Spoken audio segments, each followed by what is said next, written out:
কিছুদিন আগে ইউএসের ক্যালিফোর্নিয়ায় রাজ্যে দাবানলে ব্যাপক ক্ষয়ক্ষতি ও প্রাণহানি হয়েছে। এতে আমাদের বাংলাদেশের প্রথম সারির কিছু আলেম সহ সাধারণ অনেক মানুষ সোশ্যাল মিডিয়াতে আনন্দ প্রকাশ করতে আমরা দেখেছি। উক্ত রাজ্যে বিধর্মীদের পাশাপাশি প্রায় 10 লক্ষ মুসলমানও বসবাস করেন, তারাও তো ক্ষতিগ্রস্ত হয়েছে। ইসলাম ধর্মে কি অন্যদের বিপদে আমাদেরকে আনন্দ প্রকাশ করতে বলে? হোক সে মুসলমান কিংবা অন্য ধর্মাবলম্বী, তারাও তো মানুষ, এ ব্যাপারে ইসলাম কি বলে? দেখুন, খুবই চমৎকার প্রশ্ন। প্রথম কথা হলো যে অমুসলিমরা বিপদে পড়লে আমরা আনন্দ করতে হবে এরকম কোনো নির্দেশ ইসলাম আমাদেরকে দেয়নি, কোরআন হাদিসে কোথাও এটা বলেনি। তবে কোনো ব্যক্তি বা কোনো গোষ্ঠী যদি মানবতার নানা দিক থেকে ক্ষতি সাধন করে, মুসলমানদের সাথে শত্রুতায় যারা চিহ্নিত, এরকম কোনো মানুষজনের কোনো ক্ষতিতে, কোনো পতনে আপনার ভেতরে তৃপ্তির ঢেকুর আসবে, এটা খুবই স্বাভাবিক। একজন দুর্ধর্ষ সন্ত্রাসী, একজন প্রচণ্ড খারাপ মানুষ, খুনি, সে যদি খুব নির্মমভাবে কোথাও নিহত হয়, অবশ্যই আপনার মধ্যে স্বস্তি আসবে এই জায়গা থেকে যে আপনি এবং আপনার সমাজ একটা মানুষের অনাচার থেকে মুক্তি পেয়ে গেছে।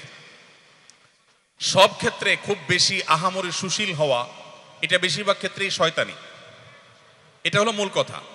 কিন্তু সেই সাথে একই কথা আমাদেরকে এই কথা আমাদেরকে মাথায় রাখতে হবে যে অমুসলিম হলেই তার মৃত্যুতে আনন্দ প্রকাশ করার শিক্ষা ইসলাম দেয়নি, নির্দেশ ইসলাম দেয়নি। একটু আগে আমি হাদিস আপনাদের শুনিয়েছি, নবীজির সামনে দিয়ে ইয়াহুদির লাশ নেওয়া হয়েছে, তিনি মুসলমান না, ইয়াহুদি।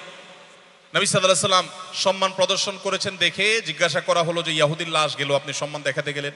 নবীজি বলেছেন, সে কি মানুষ নয়? মানুষ হিসেবে কি সম্মান পেতে পারে না? অতএব কোনো অমুসলিম যদি কোনো বিপদে পড়ে, তাহলে মানুষ হিসাবে সে আমার সিম্প্যাথি অবশ্যই পেতে পারে, এটুকু আমার করা উচিত।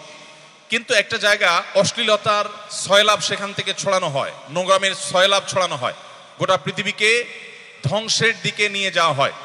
এইরকম কোনো জায়গায় যদি কোনো ব্যাপক ক্ষয়ক্ষতি, সেই জায়গাটা যদি ধ্বংসপ্রাপ্ত হয়, সেই তাদের সে পরিবেশটা যদি ধ্বংসপ্রাপ্ত হয়, তাহলে কিছু কালের জন্য হলেও পৃথিবী অশ্লীলতা থেকে বেঁচে থাকবে। এই জায়গা থেকে স্বস্তির চিন্তা আসতে পারে। কিন্তু সেখানে মুসলিম অমুসলিম নির্বিশেষে কোনো প্রাকৃতিক দুর্যোগ হলেই সেটাকে আল্লাহর গজব হিসাবে ট্রিট করা সর্ব অবস্থাতে এটা সঠিক নয়।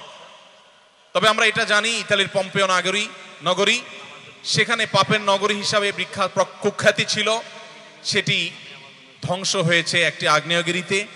এবং আজও পর্যন্ত হাজার হাজার বছর ধরে শুধু মুসলমান না, খ্রিস্টানরাও, অন্য ধর্মাবলম্বীরাও সে পাপের নগরী, পাপের প্রায়শ্চিত্ত করেছে এই বিশ্বাস লালন করে, ধারণ করে। যদিও সে সম্পর্কে কোন হাদিসের কোনো টেক্সট নাই যেটা দিয়ে আমি হলফ করে বলতে পারবো হ্যাঁ সেখানে এটা সঠিক আছে। খোলাসা এবং মোটা দাগে কথা হলো, অন্য ধর্মাবলম্বীদের কোনো কষ্টে আমাদেরকে উৎসব করতে, আনন্দ করতে ইসলাম বলেনি। বরং আমি একজন মানুষ হিসাবে একজন মানুষের কষ্টে অবশ্যই আমার খারাপ লাগা কাজ করবে। এমনকি একজন অমুসলিম দুনিয়া থেকে চলে গেলেন, আমার মধ্যে খারাপ লাগা কাজ করতে হবে যে আমি লোকটার মধ্যে ঈমানের আলো জ্বালাতে পারিনি, তিনি হেদায়েত নিয়ে যেতে পারেন নাই। সিম্প্যাথি এবং মায়া তার ব্যাপারে আমার কাজ করতে হবে। অতএব আমরা অনেক ক্ষেত্রে দেখা যায় যে সেটা নিয়ে উল্লাস করতে গিয়ে আমরা ইসলামের যে মূল স্পিরিট সেটা থেকে আমরা সরে যাই। এই জায়গায় আমাদেরকে একটু কারেকশন করতে হবে।